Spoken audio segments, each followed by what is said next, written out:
Nicolas Chalère, journaliste et critique à l'Obs. Alors mon métier consiste en premier lieu à rendre compte de l'actualité cinématographique et en gros de traiter de l'actualité et aussi du patrimoine. Malheureusement de moins en moins du patrimoine parce qu'on est de moins en moins et on a de moins en moins le temps et la place pour se consacrer au patrimoine, à mon goût. Mais en tout cas, voilà, de traiter de l'actualité culturelle et plus précisément cinématographique à l'Obs en l'occurrence et dans les différents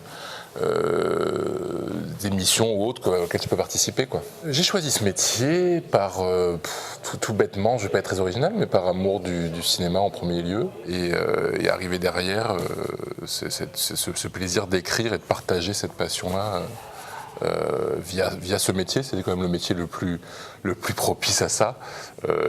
Voilà, se pose toujours la question, est-ce qu'on a envie de faire ou de parler du cinéma ? Ça peut être complémentaire à un moment dans sa vie et ça peut aussi...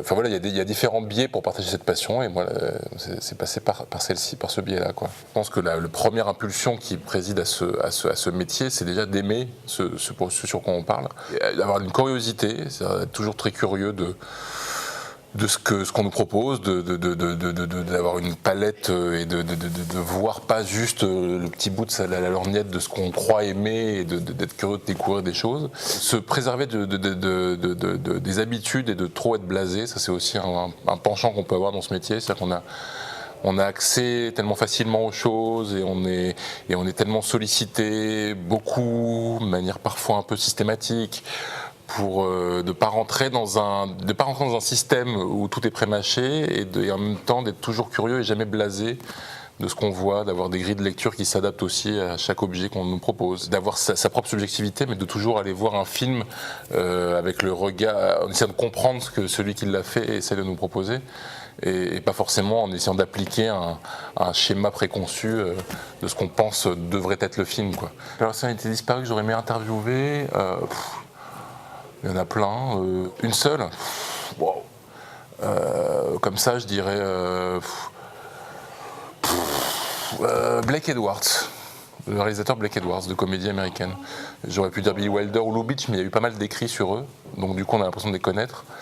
Mais Blake Edwards, voilà, il n'y a pas eu, enfin à ma connaissance en tout cas en France ou traduit, il n'y a pas eu beaucoup de bouquins sur lui. Voilà, moi j'aime beaucoup la comédie, et notamment quand elle est bien faite par des gens comme ça.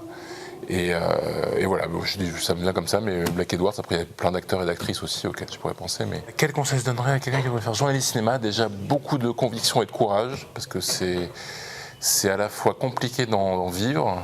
Moi j'ai la chance encore que ce soit le cas. Et il faut être je pense, avoir une bonne ouverture d'esprit et avoir une envie de transmettre. Parce que voilà, ne pas se dire c'est mon petit précaré, moi je suis un spécialiste.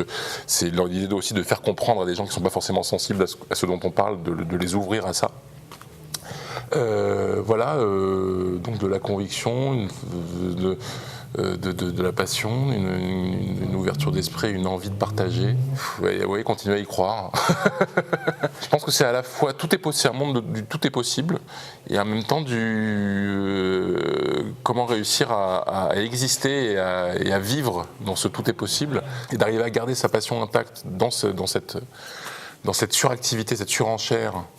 Et voilà, et d'arriver à avoir un regard à peu près droit et cohérent. Forcément, les critiques et les journalistes font des erreurs tout le temps, hein, faut pas se leurrer. Le truc, c'est de le faire le plus honnêtement possible et aussi dans tout un système qui est de plus en plus voué au marketing et aux petites phrases faciles et aux accroches sur les affiches. Où toutes les semaines il y a 3 chefs-d'œuvre estampillés par je ne sais quel média parce que derrière il y a un partenariat. Enfin tout ça, voilà, tout ça est compliqué et il faut arriver à se frayer sa voix le plus honnêtement possible dans tout ça. Donc bon courage à tous ceux qui veulent faire critique ou journaliste de cinéma, mais en tout cas c'est un métier qui reste toujours aussi, je trouve, beau et passionnant à faire, quoi.